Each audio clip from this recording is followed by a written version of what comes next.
చారిత్రకమైనటువంటి ఈరోజు మొన్న జూలై 15వ తారీఖున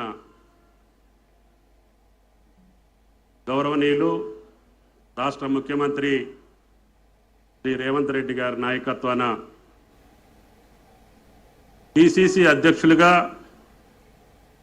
రాహుల్ గాంధీ గారి సమక్షంలో ఆయన ఇచ్చినటువంటి మాటని కాంగ్రెస్ పార్టీ అధికారంలోకి వస్తే ఒకే పంట కాలంలో రైతు కుటుంబాలకి 2 లక్షల చొప్పున రుణమాఫీ చేస్తాను అని చెప్పి ఆ రోజు ఓరుగల్లు కోటలో ఏదైతే వాగ్దానం చేశారో ఆ వాగ్దానానికి అనుగుణంగా ఈనాడు అధికారంలోకి వచ్చినటువంటి కాంగ్రెస్ ప్రభుత్వం రేవంత్ రెడ్డి గారి నాయకత్వాన ఆయన ఇచ్చినటువంటి మాట ఆగస్టు కల్లా నేను 2 లక్షల రుణమాఫీ రైతు కుటుంబాలకి చేస్తానని చెప్పి వాగ్దానం చేశారు.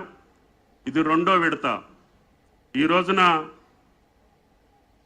సుమారు 1,50,000 రూపాయలు ఉన్నటువంటి ఖాతాదారులందరికీ కూడా ఈరోజు రుణమాఫీ కాబోతా ఉంది. దానికి సహకరించినటువంటి మా ఆర్థిక శాఖ మంత్రులు, రాష్ట్ర మంత్రివర్గం, గౌరవనీయులు గౌరవ అసెంబ్లీ శాసన మండలి చైర్మన్ సుఖేందర్ రెడ్డి గారు, అసెంబ్లీ స్పీకర్ అదేవిధంగా ప్రసాద్ గారు, గౌరవనీయ ప్రధాన కార్యదర్శి, గౌరవ మంత్రివర్యులు, పార్లమెంటు సభ్యులు, శాసనసభ్యులు, శాసన మండలి సభ్యులు, రైతాంగ సోదరులు, పత్రికా పెద్దలందరికీ కూడా ఈ యొక్క చారిత్రక ఘట్టం భారతదేశ రాజకీయాల్లో ఎప్పుడూ కని వినెరుగినటువంటి రీతిలో ఆనాటు మన్మోహన్ సింగ్ గారి నాయకత్వాన దేశవ్యాపితంగా జరిగినటువంటి 70,000 కోట్ల రుణమాఫీ ఒక చారిత్రక సంఘటన. అదే పద్ధతిలో ఈరోజు ఒకే రాష్ట్రం, కొత్త రాష్ట్రం, అన్న మాటని నిలుపుకునేటువంటి రాష్ట్రం ఒకేసారి ఒకే పంట కాలంలో మొదటి పంట కాలంలో 31,000 కోట్ల రూపాయలు మేము రుణమాఫీ చేస్తామని చెప్పి ఆ మాటని నిలబెట్టుకున్నటువంటి రేవంత్ రెడ్డి గారి ప్రభుత్వానికి రాష్ట్ర రైతాంగం పక్షాన మనందరి పక్షాన ధన్యవాదాలు తెలియజేయాల్సినటువంటి అవసరం ఉంది. గౌరవనీయులు అడ్వైజర్ పెద్దలు కేశవరావు గారిని వేదిక మీదకి రావాల్సిందిగా కోరుతున్నాం.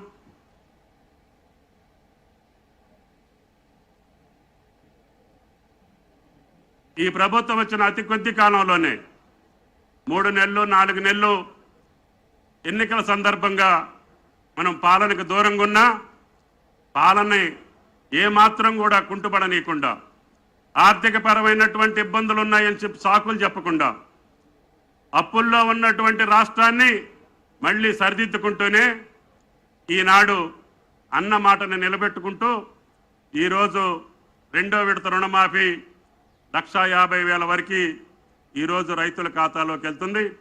తప్పకుండా ఆయన గారి మాట ప్రకారంగా ఆగస్టులోనే 2 లక్షల లోపు ఉన్నటువంటి రుణాలన్నింటినీ కూడా మాఫీ చేస్తామని చెప్పి సాక్షాత్తు ముఖ్యమంత్రి గారి వాగ్దానం.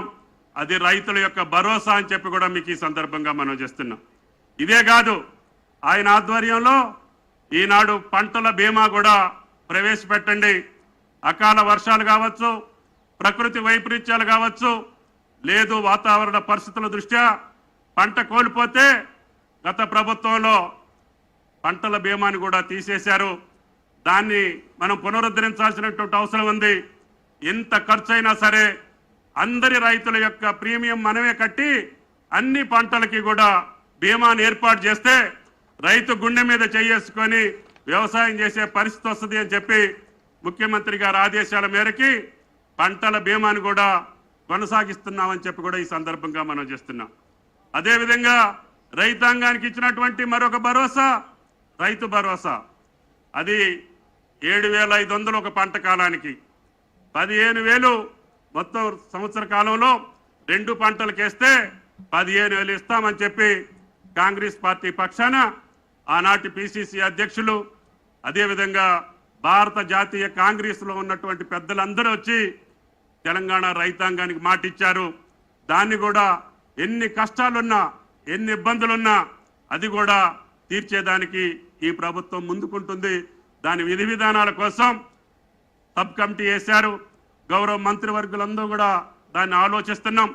ప్రజల దగ్గర నుంచి రైతుల దగ్గర నుంచి రేపు భవిష్యత్తులో స్పీకర్ గారు ఆదేశిస్తే శాసనసభ శాసన మండలిలో కూడా పెట్టి మీ అందరి ఆమోదం తీసుకొని రైతు భరోసా ఏ పద్ధతిలో ఉంటే పంటేసినటువంటి రైతుకు లాభం జరుగుద్దో, పంటేసినటువంటి భూములకు ఏ రకంగా ఇవ్వచ్చో, గతంలో జరిగినటువంటి పద్ధతులకు భిన్నంగా నిజమైనటువంటి రైతుకి ఆ డబ్బు అందాలి అని చెప్పి ఆకాంక్షతోటి కొంత సమయం తీసుకున్నాం.